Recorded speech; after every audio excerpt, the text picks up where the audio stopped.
Good morning, and welcome to the National Kidney Foundation of Indiana's Kidney Corner.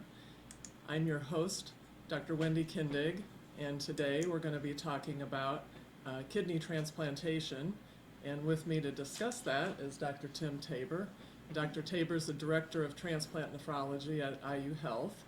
He's also Medical Director of the Pancreas Transplant Program and Chief Medical Officer of the Indiana Donor Network. So welcome, Dr. Tabor. Thank you. I wanted to just give a brief introduction. We've been talking in past programs about chronic kidney disease, how common it is. About 1 in every 9 people are affected, and many of those aren't aware of it. And 1 in 3 of us has a risk factor for chronic kidney disease.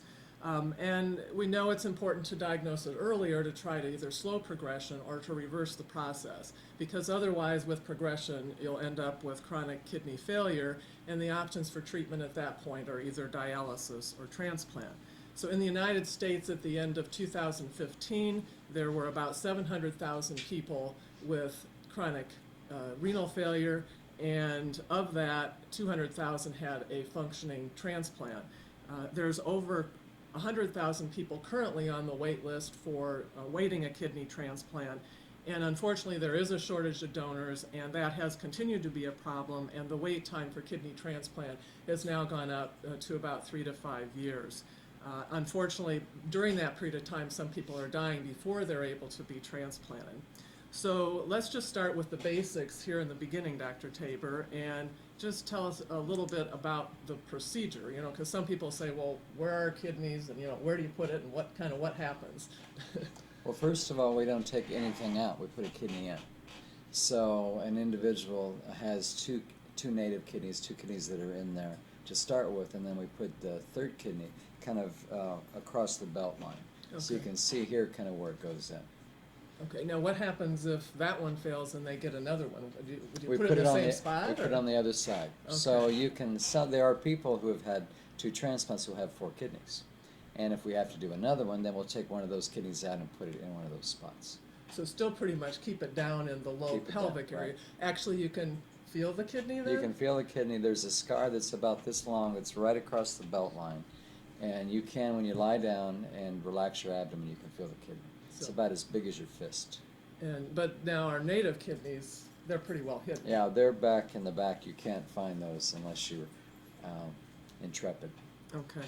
And then obviously one concern is rejection. So what do we do to kind of help prevent that problem? Well, we start the patient on medications perioperatively. So right before the kidney goes in, we put them on IV medications, and those medicines continue them throughout the life of the kidney. Okay. And I think that over the years they've really improved that quite a bit. They have. If you look at the 1-year survival for a kidney transplant now, it's over 95%. That's great. It is. And then looking down the line, maybe 5 or 10 years out, is that?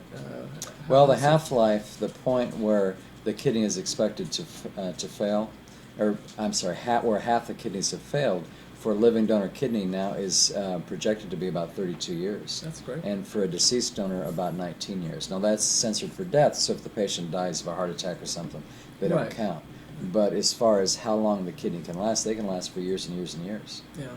So, well, that's great news, obviously, for people with kidney failure. Now, kidney transplant is considered to be the best choice if you're able to, if you are a candidate. Why is it that a kidney transplant would be better than dialysis?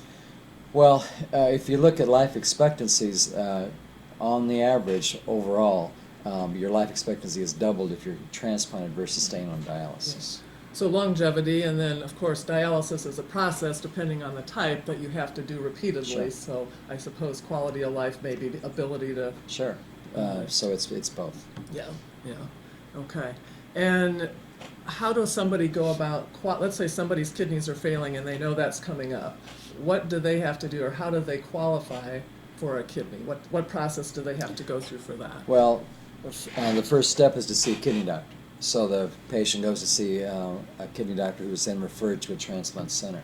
And we transplant a patient when their clearance, when their kidney function is about 20% of what it should be. 10% is about where you start dialysis, 20% is where we transplant. So we try to transplant before a patient ever has to go on dialysis. And the thoughts behind that is just avoiding that whole process. Avoiding the whole process of dialysis if possible. Sometimes it is, sometimes it's not. Yeah. So I think when you said the kidney function at 20%, and I think we've used terms before on the program of GFR, so that would be equivalent to saying GFR of about 20, of 20 or right. less, you could be evaluated. So how much do they have to go through during this evaluation process? Is this difficult or easy or? Well, it's not a hard, yeah, I know, it's more complicated. What you want to do is you want to make sure the patient's, except for kidneys, really pretty healthy. So no cancer, no heart disease, nothing that's going to shorten their life significantly. We want them to live for 20 years, not for a year. So we want to prolong their life with the transplant, keeping in mind that there are not enough kidneys to go around, so we want to make sure that they're healthy enough to receive the transplant. Is there any, taking into consideration age, how does that play out now? Is there any concerns about, because people are living longer, so the question is, well, could we still get a transplant at an older age? We have transplanted people in their 80s, and they've done well. So age isn't a factor, it's really everything else. Age is part of it, but it's, like I said, it's how good is your heart, how good are your lungs, just how healthy you are. Yeah, okay. And once somebody's gone through that process and you said, okay, I think you're a good recipient, how do you proceed with trying to find a donor in that, in a given individual? Well, there are two options. There's living donation and deceased donation. Deceased donation is a kidney that's donated by someone who's passed away, by them or their. That wait is what you talked about, and that's 3 to 5 years. So if you want to wait for a deceased donor, you have a long wait. If you want to do a living donor, if you have someone, a family member or a friend who wants to be a living donor, that can be done really fairly quickly within a few months. Yeah. So timing, obviously, if that's Right. It's just that whole issue about how to find that. So, well, I think we're going to take a brief break here, and we're going to come back and talk to a couple people who've been through this process. So we'll be back in a moment.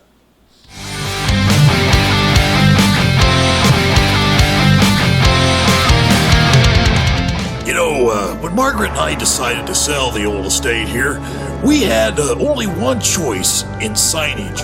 Logan Street signs and banners. Conveniently not located on Logan Street anymore, but rather located on 10th Street on the south side of Noblesville. Well, we sold the old beauty, and we were able to buy this wonderful estate. And we had so much money left over, I was able to buy this beautiful 1968 Eldorado Cadillac for Margaret. Only 472,000 miles. Margaret loves it because it's got those big seats and that heavy-duty suspension to support her svelte frame. Next time you're looking for signs or banners, call old Jim at Logan Street Signs and Banners, 773-7200. Conveniently not located on Logan Street anymore.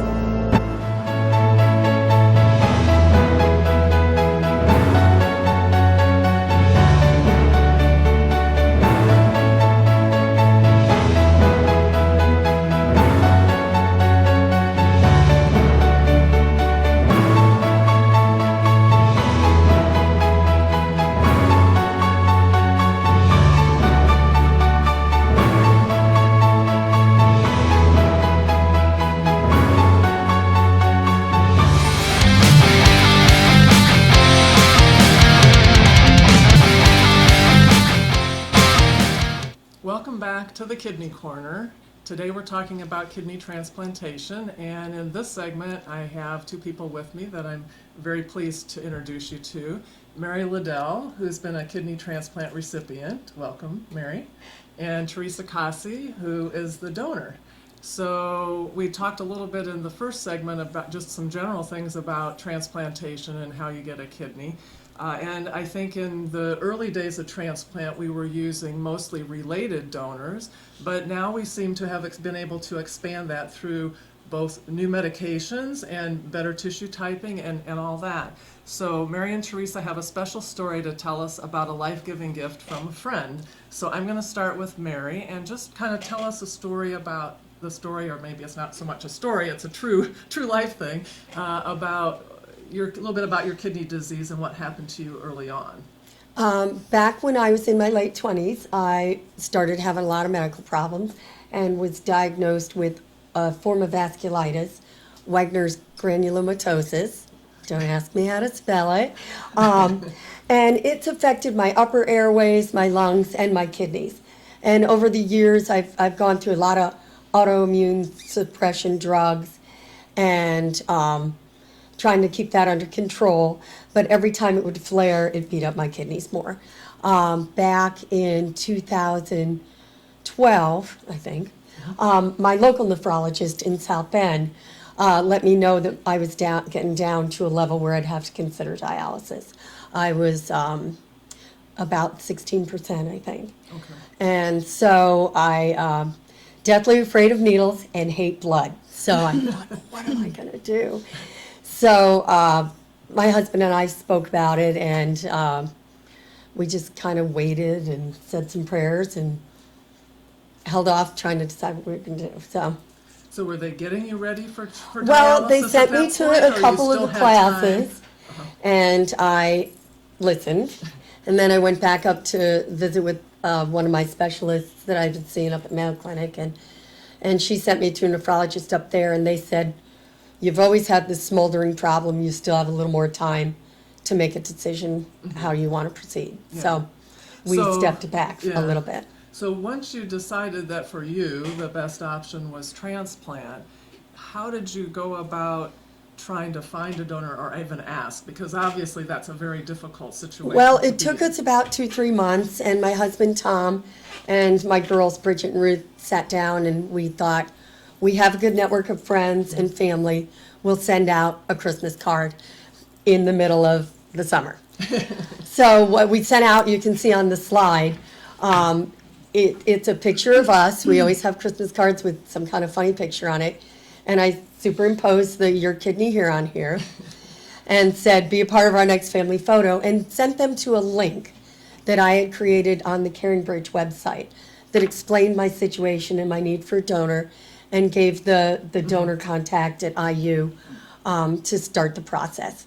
We sent those out, and out of the cards, I had about 9 people interested, they said, that did contact the kidney center. Some of them were thrown out right away because of blood type and things like that, but we got the ball rolling that way. Okay. All right. Well, that's a very creative way Yeah, to do well- it. Well, and you know, I want to point out that they are standing on the Continental Divide. Oh, I didn't realize that. Okay, in this picture, and you know it's a watershed, so There. Oh, yeah, water, kidneys. great. So I Kidney guess my next production. question's for you, Teresa. So you've sent this out now. You've got some responses. How did you decide, when it was obvious that your blood type and thing were okay? How did you come about that decision to even come forth and say that you would be considered being a donor? Mary and I have been friends since college, and we've stayed in touch over the years. So it's been 30 years since we graduated from college, and we've been very involved in each other's family lives. And the day Mary called me and told me about her kidney problems, I could just feel that kind of despair. And I knew dialysis was going to be something that was going to be really difficult for her. And just having that connection and wanting to keep her in my life. I don't have any sisters. She's always kind of been that sister for me. So I knew that I at least wanted to research being a living donor. Because it's not something to take lightly. I know a lot of stories people say, oh, I knew immediately, it was no question I was going to do this, and I knew I wanted to do it, but I knew I couldn't say anything to Mary until I was sure I could go through with it, because I didn't want her to have the disappointment of, Right. thinking she had a donor and then Yeah. having to back out. So what was the most difficult part of the process in terms of, was it the decision making? Was it going through the evaluation? Was it going through surgery or post-op? Was there any tough I think part? it was the decision making, because the surgery was not that bad. It's done laparoscopically.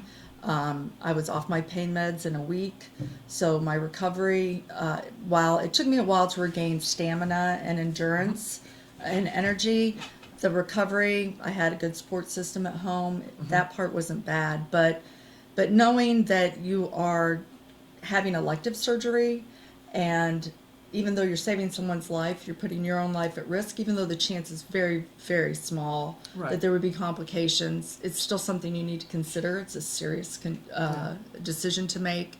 And trying to find the information, I think, at that time, it's been 3 years. Today's our 3-year anniversary. Yeah, Today. Right Oh, now. Yep. happy And, anniversary, right? So trying to find that information at that time, I think was even more difficult. Yeah. There's- Now the NKF has some great programs for living Yeah, donors. and then it was just a recent White House Organ Summit. There's a number of initiatives Yes. trying to work on Yes. that, raising awareness.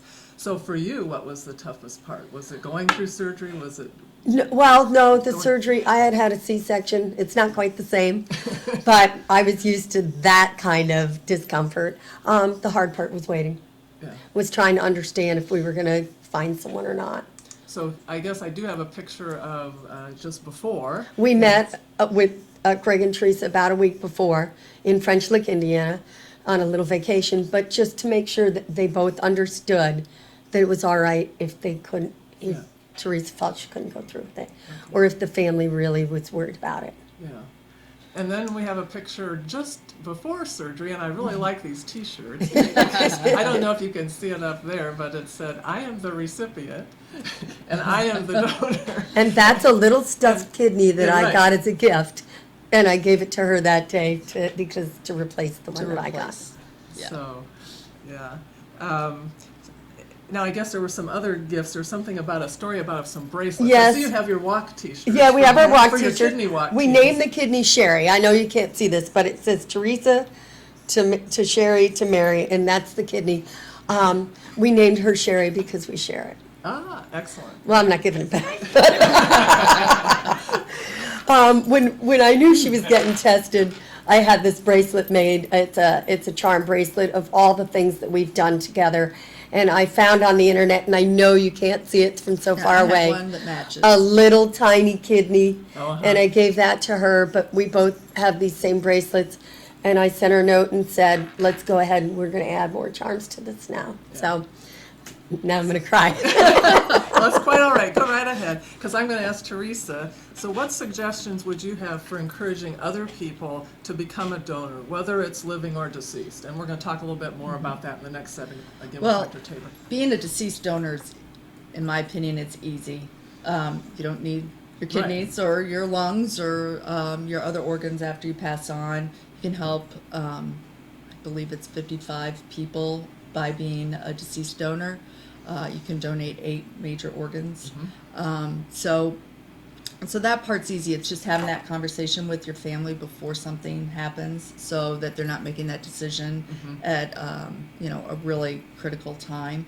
But the living donation, I think, is education. Educate yourself. The best place for me, I found, to start was going to the IU health transplant website. There were a lot of links through there, talking to the coordinator there. I like how at IU they have a coordinator for the recipient and a coordinator for the donor, so that there's not a conflict of interest. So you can really be honest with any of your questions or concerns with your coordinator. But really just educating yourself, talking to other people. There are really, I know that there aren't a lot of living donors, but there are more than you think. So if you start having a conversation with people, then you have an opportunity to hear a lot of stories. And I struggle with finding the right balance between having the conversation so that people are educated and not speaking about it in a way that sounds as if I'm Right. promoting myself or bragging. Right. So I think people shouldn't be afraid to talk about it, because it is a wonderful gift, and it helps other people understand. Yeah. Well, thank you, both of you, Thank you. for sharing your story, and happy anniversary to Yay. Sherry. And we're going to take a quick break, and we'll be back to talk a little more about donation.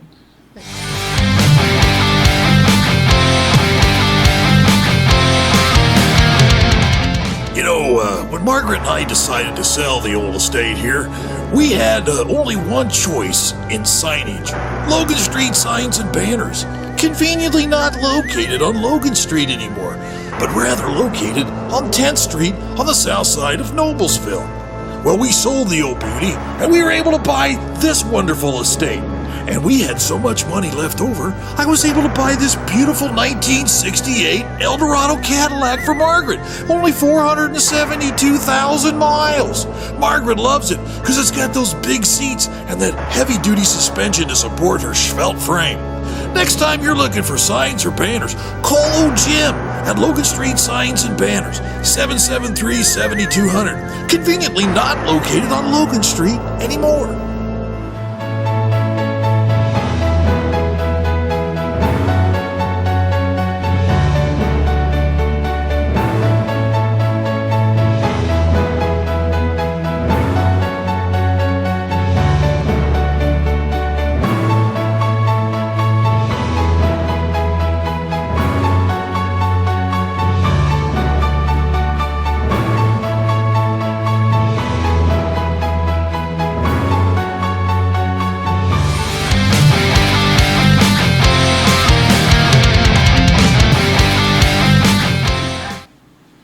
Welcome back to the Kidney Corner. I have Dr. Tabor back to talk with us a little bit more about transplant donors.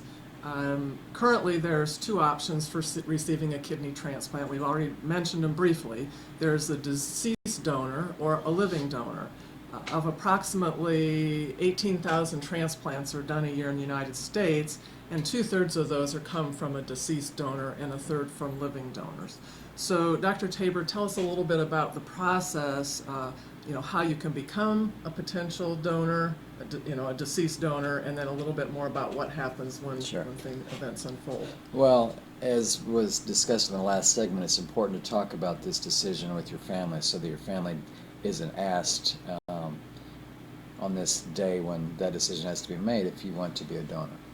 If you've had a car wreck or something like that and are dead, and there's the potential to be a donor. So that needs to be discussed up front. Now, when you make the decision, in most cases it's done through the Bureau BMV when you get your license. So you have a So little. somebody goes down and get their license and they ask them right They there. will specifically ask you, and if they don't ask you, you bring it up. Okay. And then if there's a heart on your license, it means you're a designated donor.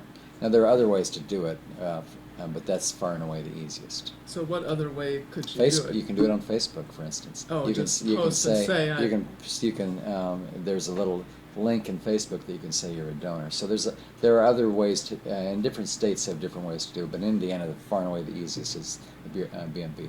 Is to do it with your driver's license. Right. So somebody might wonder, well, what happens, if I am a donor and I'm in a serious car accident and now I've been declared brain dead, we normally then, what happens at that point? Well, Just so people will have a little more what the insight. hospital does then is they call in Indiana, it's the Indiana Donor Network, which is the organ procurement organization for Indiana. And someone from the OPO comes and talks to the family and says your loved one wants to be a donor, and the process then is to draw blood from the potential donor, and it goes into a computer that's a national computer, and then again, as was said, there are up to 8 organs that can be transplanted, and there are databases for each organ, and for that specific donor, then the organs will be procured by surgeons from those centers that will actually put the organ into the recipient. It takes about 24 to 36 hours after the patient is declared brain dead for this to be done. Okay.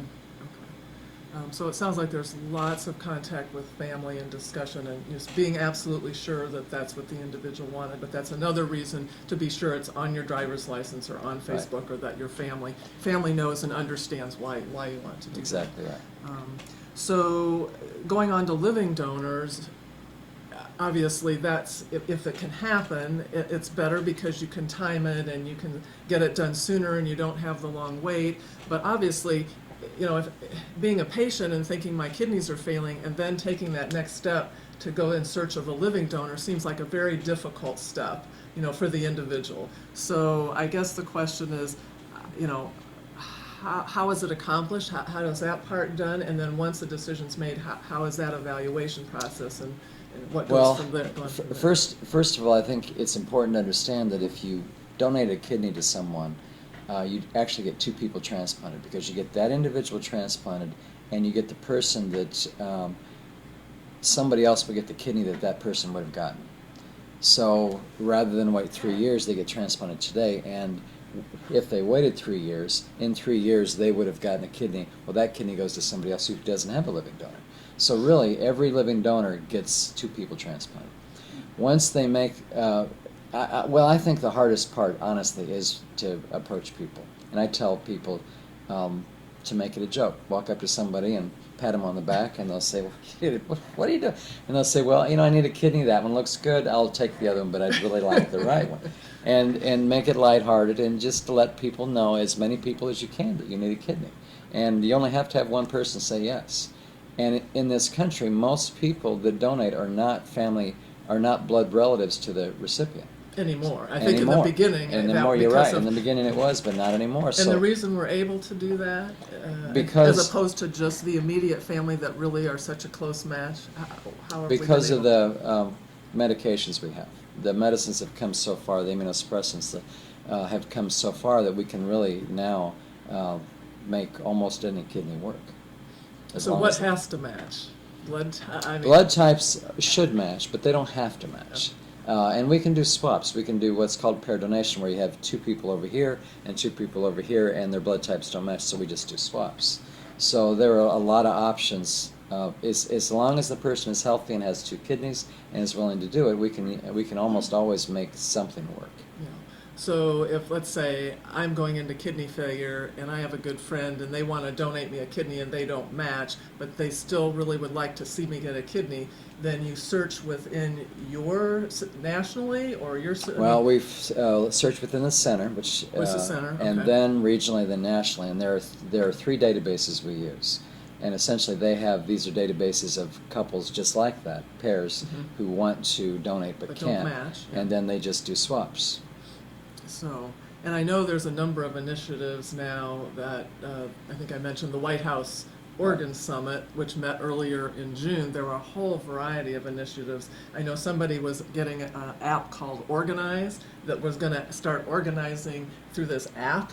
And then, of course, the social media thing, I think that's part of the Big Ask, Big Give campaign of the National Kidney Foundation, was to try to get people, let them know ways that they could get the word out there and not just be coming across as, give me a kidney. But on social media, and also just educating, what's the process and what does it mean for the donor, because a lot of people obviously don't know or have fears or just think, I don't know if I could ever do that. But the more they're educated, the more they know about it. Sure. So I think there are a lot of initiatives that way. So what do you see kind of in the future of transplant? You see anything down the road that will be? Well, in the short term, it's a lot of it is, as you said, about education. For instance, only about half the people in this country are donor designated. So we have about half the access to the organs that we need. And as you said, we do about 18,000 kidney transplants a year. About 2/3 are deceased donor. We could potentially double those deceased donors. Down the road, it's very likely that we'll be able to take a cell and grow a kidney. But that's a decade away, at least. So someday we might not need all these Someday donors, we and we'll won't just need grow it in the donors. lab. We'll just do it in the lab.